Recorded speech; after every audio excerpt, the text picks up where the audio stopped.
Although we had a cloudy morning and early afternoon, things started to clear up by dinner time, and a lot of us sat fairly clear. You can see some of us are seeing some cloudier skies, but also some are very clear outside right now. Our first warning live radar, there's only a few spot showers, maybe some sprinkles up to the north towards Marion and Winston and even into Walker County. They're seeing some showers, and if I track out how they've been moving over the past hour, really nothing has intensified. It's just some rain moving its way through, and that's going to continue for us as we go into these overnight hours.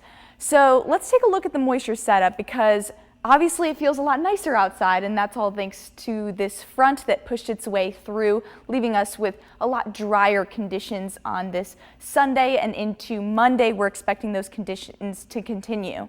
But as we go towards Tuesday, you can kind of see this spin up of moisture kind of getting pulled back in from a low pressure system that's kind of rebuilding, relingering around from that system that pushed its way through on Saturday that gave us rounds of heavy rainfall.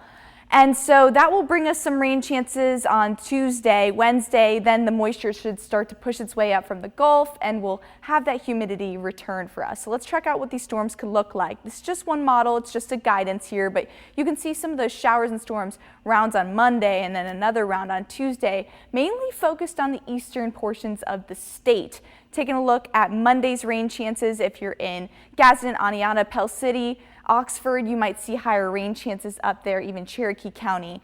But other than that, most of us should stay on the lower end and also potentially dry throughout the day tomorrow. Tuesday, we're going to see higher rain chances on the eastern part of the state like I was talking about. So rain chances are bumped up just a little bit, but some of us again could stay mainly dry, especially if you're over towards Tuscaloosa or Greensboro. So expect that for Monday and Tuesday, rain chances are going to be elevated, but that should drop off midweek with more of an isolated pattern, summer-like pattern with that heat and humidity to return.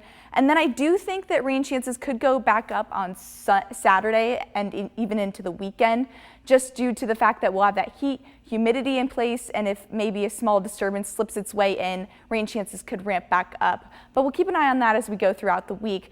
What is going to ramp back up is those temperatures. We're going to be in the triple digits. It's going to feel hot, sticky outside as we go into mid next week, with our temperatures pretty much on average.